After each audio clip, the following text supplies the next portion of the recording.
दोस्तों अगर आप गॉड में विश्वास करते हो ना तो आप उसके ऊपर कभी शक मत करना। वो एक कहावत है ना कि आप जिस चीज को चाहते हो, जिस चीज के लिए मेहनत कर रहे हो, लेकिन आप सफल नहीं हो पा रहे हो, बार बार उसमें आपको हार मिल रही हो, तो सोच लीजिए कि जो चीज आप चाहते हो ना उससे कई गुना ज्यादा भगवान ने आपके लिए सोच के रखा है, भगवान आपको देने वाला है। कुछ ऐसा ही होता हुआ नजर आया संजू सैमसन के साथ। संजू सैमसन जिन्होंने अपना इंटरनेशनल कैरियर 2015 या 16 में शुरू किया था, आज तकरीबन उन्हें 10 से 11 साल हो गए हैं।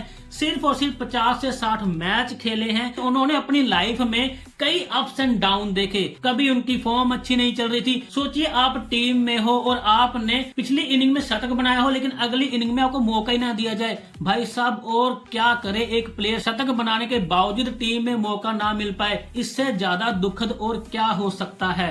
मतलब ये कुछ सहा संजू सैमसन ने। तकरीबन 1 से 1.5 साल शुभमन गिल की एंट्री होती है। जब एज ए कैप्टन आते हैं तो संजू सैमसन को टीम से बाहर बिठा दिया जाता था, क्योंकि Sanju Samson as a opener आते थे और वहीं पे शुभमन गिल भी एज ए ओपनर ही आने लगे थे और वो कैप्टन थे, जिस वजह से संजू सैमसन को टीम से बाहर बिठा दिया गया था। काफी टाइम उन्होंने वेट किया और दोबारा उनकी किस्मत तब बदलती है जब शुभमन गिल का प्रदर्शन नहीं आ रहा होता है। फिर से उन्हें टीम में एंटर किया जाता है, वर्ल्ड कप टीम में चुना जाता है, लेकिन एक बार फिर उनकी किस्मत पलटी खाती है। वर्ल्ड कप से ठीक पहले न्यूजीलैंड के साथ एक 5 मैचों की T20 सीरीज होती है, जिसमें संजू सैमसन पूरी तरह से फ्लॉप हो जाते हैं और सोशल मीडिया पे तरह तरह की बातें चलने लग जाती हैं संजू सैमसन के खिलाफ। इन्हें टीम में क्यों शामिल किया गया, ये वर्ल्ड कप में खेलने के काबिल नहीं है, फला फला बहुत सी बातें। और वहीं पे ईशान किशन की एंट्री होती है, जिन्होंने ताबड़तोड़ बैटिंग की और अपनी पोजीशन बना ली एज ए ओपनर। एक बार फिर से संजू सैमसन के कैरियर पे सवाल उठने लगे भी क्या ये टीम में शामिल होने के काबिल है या नहीं।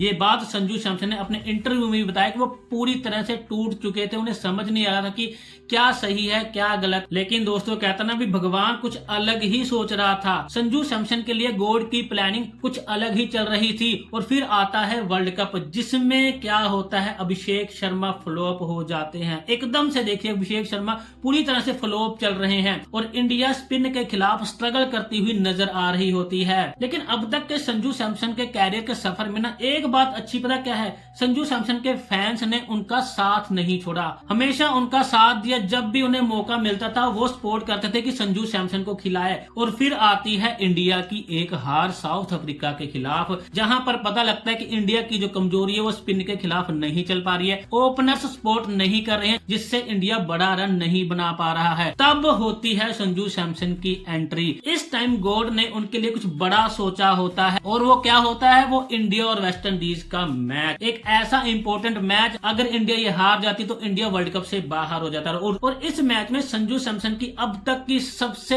अच्छी पारी आती है। भले ही वो 100 रनों की नहीं थी, भले ही वो एक सेंचुरी नहीं थी, बट ये जो 97 रन की पारी है ना, पिछली इनकी 2 पारियां जो 100 की, उनसे ज्यादा इंपॉर्टेंट थी ये पारी। और इस पारी में संजू सैमसन अपनी अहमियत समझते हैं। उन्हें पता था कि मैं इस मैच को कैसे जिता सकता हूं। अपने प्लान के साथ चलते हैं और इंडिया को एक बेहतरीन जीत दिलाते हैं। 1 मैन आर्मी शो दिखाते हैं, वो अकेले इंडिया को जिता कर ले जाते हैं। मतलब उनकी लाइफ की सबसे इंपॉर्टेंट पारी, सबसे इंपॉर्टेंट मैच में आती है। और ऐसी पारी को देखकर कैप्टन के साथ साथ 150 करोड़ हिंदुस्तानी भी उन्हें सलाम करते हैं। और मैच जीतने के बाद जो उन्होंने बोला, वो कई ऐसे प्लेयर जो अभी स्ट्रगल कर रहे हैं उनके लिए मोटिवेशन बन गया। संजू सैमसन ने कहा कि मुझे इस पारी का इंतजार पिछले 10 सालों से था। कई बार मुझे अपने आप पर शक हुआ कि मैं कभी कुछ कर पाऊंगा या नहीं कर पाऊंगा, क्या मुझ में ऐसी काबिलियत है कि मैं टीम को जिता पाऊं। ये मैंने खुद से सवाल किया और खुद से आंसर मांगे, तो मुझे जवाब आया कि आप खुद पे विश्वास रखो, अपने बेसिक्स पे विश्वास रखो, अपने आप पे विश्वास रखो,